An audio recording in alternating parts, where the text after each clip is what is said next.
ప్రీవియస్గా ఒక ఫోటో అనేది కూడా మేము చూసాం.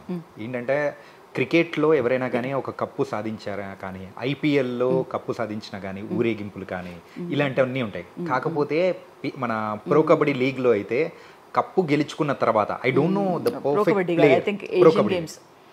ఏషియన్ గేమ్స్లో విమెన్ గెలిచి వచ్చిన తర్వాత కూడా వాళ్ళకు అంటే వాళ్ళు రైల్వే స్టేషన్లో కూర్చొని సో జస్ట్ నార్మల్ పర్సన్స్ లాగా కప్పు హోల్డ్ చేసి అట్లా ఉన్న విధానాలు ఇట్లా చూసినప్పుడు కానీ ఏమనిపించింది? ఐ థింక్ కొంచెం ఏమన్నా ఓవర్ బ్లోనేమో అది అనిపించింది. ఎందుకంటే అట్లా ఉండదు. ఎందుకంటే ఐ టెల్ యూ 97లో నేను నేషనల్ గేమ్స్ గెలిచినప్పుడే it was a big thing. అప్పుడు మమ్మల్ని ఎయిర్పోర్ట్ కాదు, అప్పుడు railway station. So railway station నుండి కూడా మాకు మంచి ఫెలిసిటేషన్ చేసిండ్రు. Everything was there. So I don't think అది ఏదో పిక్చర్ ఏదో రాంగ్గా సర్క్యులేట్ అయిందేమో అనిపిస్తుంది చాణక్య నాకు. ఎందుకంటే ఐ థింక్ స్పోర్ట్స్ మెన్ని రెస్పెక్ట్ అయితే ఖచ్చితంగా ఇస్తారు. మరి అట్లా వదిలేసి కప్పుతో వాళ్ళంతా వాళ్ళు పోయేటట్టు ఉండదు. అట్లీస్ట్ ఆ ఫెడరేషన్ అన్న వస్తుంది.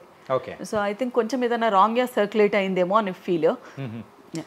అంటే మీరు చెప్పిన దాన్ని బట్టి అయితే మనం చూసే ప్రతి ఒక్క పిక్చర్ ఇట్స్ నాట్ అనే రియాలిటీ.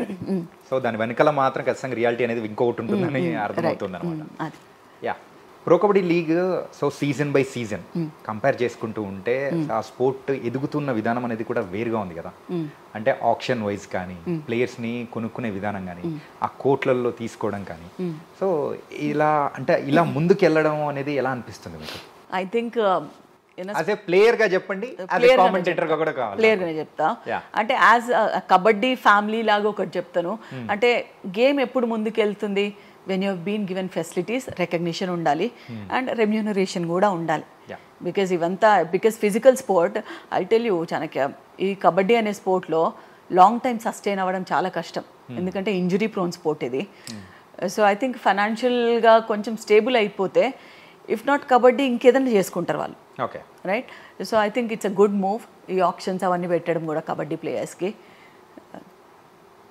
అండ్ సంపాదన అనేది కూడా ఇప్పుడు లాట్ ఆఫ్ ప్లేయర్స్ క్రోర్స్లో వస్తుంది ఫర్ ఫ్యూ మంత్స్ ఇన్ ఇయర్కి. ఐ థింక్ వాళ్ళ హార్డ్ వర్క్ కూడా ఉంది కదా అక్కడ. మెయిన్గా నాకు ఒక విషయం చెప్పండి, ఏంటంటే అక్కడ కబడ్డీ ప్లేయర్స్ చాలామంది కూడా ఇప్పుడు ప్రో కబడ్డీ ఆడేవాళ్ళు కానీ, సో వాళ్ళు ఓన్లీ సీజనల్ వైజ్ ఆడేసి మళ్ళీ they will go back for their professions అలా ఉంటుందా, లేకపోతే ఎలా దీన్ని పార్ట్ టైమ్గా తీసుకుంటున్నారా? లేదు, సీరియస్ స్పోర్ట్స్ మెన్ ఉన్నారు. ప్లస్ వాళ్ళు professionally they work in the different departments. ఆర్మీలో ఉంటారు, రైల్వేస్లో ఉంటారు, ఎయిర్ ఫోర్స్లో ఉంటారు, సో బ్యాంకింగ్లో ఉంటారు, ఎవ్రీవేర్. రిక్రూట్స్లో అయితే ఖచ్చితంగా ఉంటాయి. అట్లీస్ట్ సీనియర్ నేషనల్ ఆడితే విత్ దట్ సర్టిఫికేట్ ఒక పోలీస్ జాబ్ అయితే ఈజీగా వచ్చేస్తా Chanakya. If you're physically fit and all, ఒక చిన్న ఎంట్రన్స్ రాసేస్తే యూ విల్ గెట్ ఇట్. కొంచెం అడ్వాంటేజెస్ అయితే ఉంటాయి. అట్లీస్ట్ సీనియర్ నేషనల్స్ వరకు అయితే వెళ్ళాలి. ప్రో కబడ్డీ లీగ్ కామెంటేటర్గా చూసాము. అలాగే ఆన్ గ్రౌండ్ యాంకరింగ్ కూడా చేసేటప్పుడు బాలకృష్ణ గారితో కూడా మీరు, సో ఆయనతో కలిసి కామెంటరీ టైప్లో మీరు చేసే విధానం అనేది కూడా జరిగింది. సో ఎలా అనిపించింది ఏంటి బాలకృష్ణ గారితో? కానీ I think he's a child లాగా అనిపించింది. అంటే ఫస్ట్ రావడం మైక్ ఇట్లా తిప్పిండు అనమాట. తిప్పుతా మైక్ కింద పడిపోయింది. అంటే మళ్ళీ తనే పిక్ చేసుకొని చాలా స్పోర్టివ్గా ఉన్నాడు. కాకపోతే కామెంటరీ టైంలో కూడా మైక్ పట్టుకోకుండా ఇట్లనే మాట్లాడుతున్నాడు. అంటే డిఫరెంట్ థింగ్ కదా మనకు కూడా. అప్పుడు మనకు ఎట్లా తెలీదో, కాకపోతే he thoroughly enjoyed the sport అనిపించింది. నాకు నచ్చింది. కానీ ఏంటంటే అలా మైక్ ఇలా తిరిగేసిన తర్వాత again he will do the thing అన్నమాట. మళ్ళీ చేసిండు నిజంగానే. సక్సెస్ అయ్యేంత వరకు చేస్తూనే ఉంటారు. రైట్. బాలకృష్ణ గారు మళ్ళీ ఒక్కసారి తిప్పిండు and it worked out. That was very nice. ఇలాగే ఇప్పుడు అంటే స్పోర్ట్స్ ను కూడా ఇష్టపడే సెలబ్రిటీస్ అనేది కూడా చాలా మంది ఉన్నారు. సో వాళ్ళతో కూడా మీరు యాంకరింగ్ వైస్ కానీ కామెంటరీ కానీ చేశారు. సో మీరు బాగా ఎంజాయ్ చేసిన సెలబ్రిటీ ఎవరు, ఏంటి? చాలా ఎంజాయ్ చేసిందంటే ఐ థింక్ నిత్యా మెనన్కి అయితే she had some knowledge about kabaddi. అవునా? Nithya Menon. Okay. So I think అప్పుడు మిషన్ దేనికోసం వచ్చారు, సమ్ మూవీ ప్రమోషన్కి వచ్చిండ్రు. But then she knew kabaddi. Okay. So అది బాగుండే తనతో. ఓకే. సో బాలకృష్ణ గారు అయితే ఇంకా hyper. He knows in and out. And తర్వాత ఇంకెవరు, లాట్ ఆఫ్ పీపుల్ అట్లీస్ట్ ఆడకపోయినా కూడా they know the roots of kabaddi. Okay. At least వాళ్ళ తాతలో ఆడుంటారు, వాళ్ళ నాన్న వాళ్ళైనా ఎవరైనా ఆడుంటారు. సో ఐ థింక్ ఇన్పుట్స్ అయితే బాగానే ఉంటాయి కబడ్డీలో. సో అలా మీరు కూడా కామెంటరీ చేసేటప్పుడు ఇన్పుట్స్ అనేది కూడా ఇచ్చారా? అది ఎట్లుంటుందంటే వీ హ్యావ్ టు కొంచెం ఇది ట్రిక్కీ చాణక్య. కబడ్డీని ఇంక్లూడ్ చేస్తూ వాళ్ళు వచ్చిన పర్పస్ని కూడా మనం ఇంక్లూడ్ చేయాలి. ఎంటర్టైన్మెంట్. రైట్. సో అది కొంచెం ట్రిక్కీ ఉంటుంది. కాబట్టి యాజ్ అన్ ఎక్స్పర్ట్ నేను కొంచెం ఎంటర్టైన్ చేయలేను. అప్పుడు కో కామెంటేటర్స్ ఎవరైతే ఉంటారో lead, they will take over most of the time. Okay. So మీకైతే బాగా మెమరబుల్గా అనిపించిన సందర్భం ఏదైనా ఉందా కామెంటరీ చేసేటప్పుడు? కామెంటరీ చేసేటప్పుడు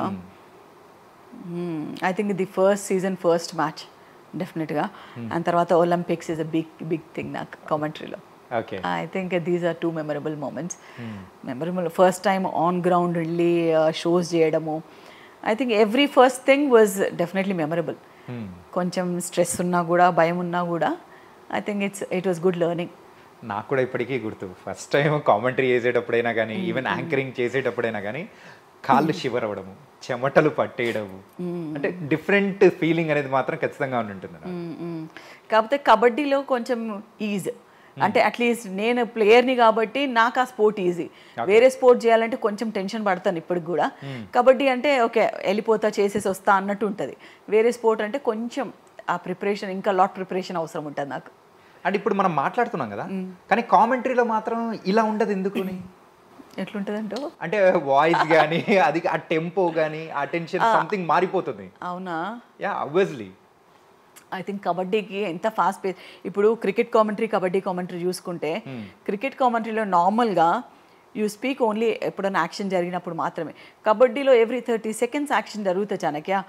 so on the top of the వాయిసే మాట్లాడతాం మోస్ట్లీ. హై మూమెంట్స్ ఎక్కువ ఉంటాయి కబడ్డీలో. సో ఆ హై పాయింట్స్కి మాట్లాడడము ఐ థింక్ అక్కడ డిఫరెన్స్గా అనిపిస్తుంది మనకు. అండ్ స్పోర్ట్స్ అంటే యాజ్ ఎ కబడ్డీ ప్లేయర్ నేను కొంచెం టూ మచ్ ఇన్వాల్వ్ అయిపోయి మాట్లాడతానేమో అనిపిస్తుంది కబడ్డీలో.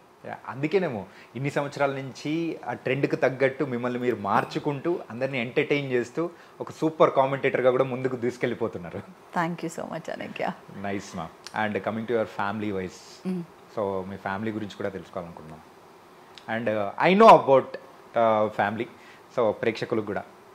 ఫ్యామిలీలో వీఆర్ 3. ఓకే. సార్ అయితే తెలుసు మీకు. అండ్ పాప I told you she is gone to the national law university. అంతే. యా, ఆన్య. అండ్ అంతే మా సిస్టర్స్ అందరు అబ్రాడ్లో ఉన్నారు. Pretty much small family but then yeah. కానీ మీరైతే స్పోర్ట్స్ బ్యాక్గ్రౌండ్, మరి ఆన్యాకి ఎప్పుడైనా కానీ ఇలా స్పోర్ట్స్ సైడ్ రావాలని ఎప్పుడు అనిపించలేదా? టూ మెనీ స్పోర్ట్స్ ట్రై చేసినాము, బట్ దెన్ ఐ థింక్ మాదే తప్పు. We did not give time to her. Okay. ఎందుకంటే ఒక డెడికేటెడ్ పేరెంట్ ఉండడం చాలా ఇంపార్టెంట్ స్పోర్ట్స్ కెరియర్లో ఇప్పుడున్న కాంపిటీషన్కి. అట్లీస్ట్ అంటే నేను స్టార్ట్ చేసినప్పుడు నేను బస్సులో వెళ్ళి ప్రాక్టీస్ చేసి వచ్చేదాన్ని నా అంతలు నేను. ఇప్పుడు ఉన్న ఏజ్లో పిల్లల్ని మనం ఎక్కడో బస్సులో అట్లంతా పంపలేము. సో ఒక పేరెంట్ ఉండాలి, ఎమ్మడెళ్ళి తీసుకెళ్ళాలి, తీసుకురావాలి.